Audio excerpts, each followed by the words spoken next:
ही होती है, तभी उसकी सास वहां आती है। अरे सीरियल में तो ऐसे मग्न है जैसे आज रात का खाना पड़ोसी आकर बनाएंगे। मुझे पता ही नहीं था आपने अपने बेटे की शादी पड़ोस में भी की हुई है। हैं? मतलब? मतलब इस घर में सारा काम बहू ही करती है, आप तो सिर्फ खर्राटे मारती हैं। अच्छा जी, फिलहाल तो तुम आराम फरमा रही हो, चलो जाओ, ये मेरे टीवी देखने का समय है। आहा, इसीलिए मुझे भगाया जा रहा है। सॉरी, अब तो बिल्कुल नहीं जाऊंगी।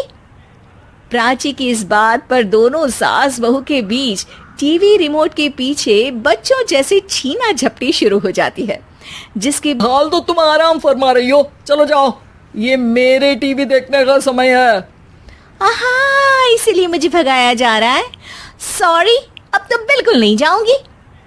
प्राची की इस बात पर दोनों सास बहू के बीच टीवी रिमोट के पीछे बच्चों जैसे छीना झपटी शुरू हो जाती है, जिसके बीच श्लोक भी काम से घर वापस आ जाता है।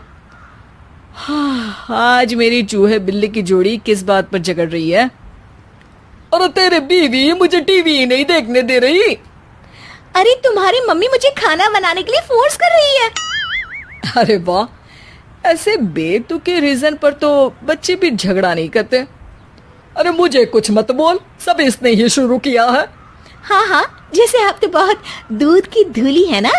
अरे बस, दोनों चुप। प्राची जाओ, खाने की तैयारी करो, और माँ तुम छोड़ो, तुम्हें क्या बोलूं, शांति से अपना सीरियल देखो, मुझे दोबारा लड़ने की आवाज सुनाई नहीं देनी चाहिए। ऐसा बोलकर श्लोक वहां से चला जाता है, जिसके पीछे पीछे प्राची भी कुछ न कुछ बड़बड़ाते हुए रसोई में चली जाती है। हाँ हाँ, सासू जी को तो कुछ बोलेंगे ही नहीं, बस मुझ पर ही हुक्म चलता है, खाना बनाओ, जैसे मैं इनके घर में खाना बनाने के लिए आई हूँ।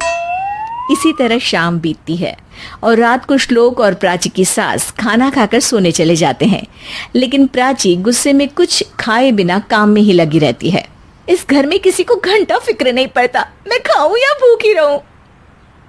प्राची कुछ देर के लिए रसोई से बाहर जाती है और जैसे ही वापस आती है तो वहां दूध का भरा ग्लास देखकर हैरान रह जाती है। फिक्र पूरी है, बस दिखाना नहीं है।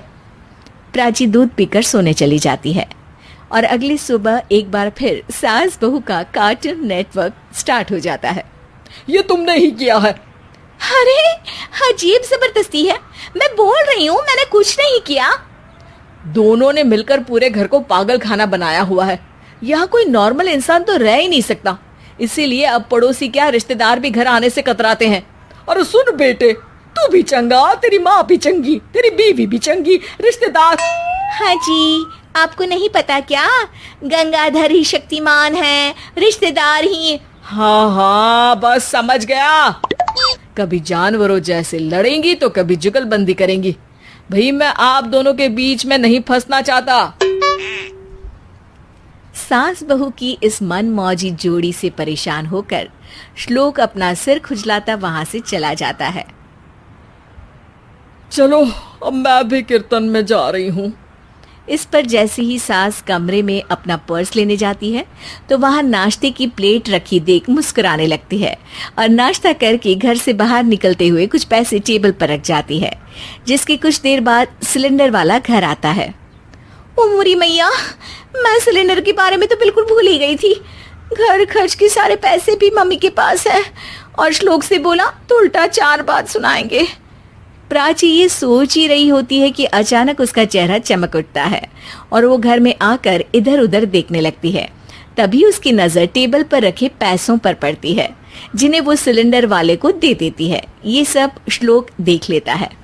अच्छा बेटे, इतना बड़ा घोटाला, सबके सामने मैं तेरी दुश्मन और पीठ पीछे तेरी मेरी यारी। इस पर श्लोक एक प्लान बनाता है और शाम को सब एक साथ बैठे होने पर बोलने लगता है। माँ, तुम दोनों की बहुत लड़ाई होती है, इसलिए मैं सोच रहा हूँ कि प्राची को उसके घर छोड़ाऊं, इससे वो भी खुश रहेगी और तुम भी। अचानक श्लोक की ये बात सुनकर सास बहू शौक से उसकी तरफ देखती हैं। अरे ऐसे कैसे घर छोड़ाओगे, मुझे कहीं नहीं जाना। अरे तुमने बोला नहीं पर मैंने सुन लिया, तुम्हें मम्मी के साथ रहना अच्छा नहीं लगता, मुझे पता है। अरे वाह, अरे जब बहू खुद कुछ काम बोले तो वो तुझे सुनता नहीं, और अब जो इसने बोला ही नहीं वो तू समझ गया। जब उसे नहीं जाना तो फिर जबरदस्ती क्यों कर रहा है? अच्छा, फिर आपको मौसी के घर छोड़ाता हूँ। बस अब आप दोनों एक घर में एक छत के नीचे नहीं रह सकती। मैं इस टॉम एंड जेरी की जोड़ी को और नहीं झेल सकता। है? ऐसे कैसे नहीं रह सकती है? और तुम उनके लिए कमरे में नाश्ता रखती हो, और कैसे वो पहले ही तुम्हारी दिक्कत समझकर घर में पैसे रखकर बाहर जाती है। अरे भाई, इतना ड्रामा तो डेली सोप में भी नहीं होता जितना तुम दोनों ने इस घर में फैलाया हुआ है। तू हमें टॉम एंड जेरी बोलता है ना, तो याद कर वो दोनों भी एक दूसरे को बाहर वालों की बुरी नजर से बचाने के लिए हमेशा सबके सामने लड़ते थे, लेकिन अकेले में दिक्कत के समय मदद भी तो करते थे। बस हमारा रिश्ता भी कुछ ऐसा ही है। और वैसे भी अगर सास बहू में तू मैं नहीं होती तो दुनिया वालों को कहानियां कैसे मिलेंगी?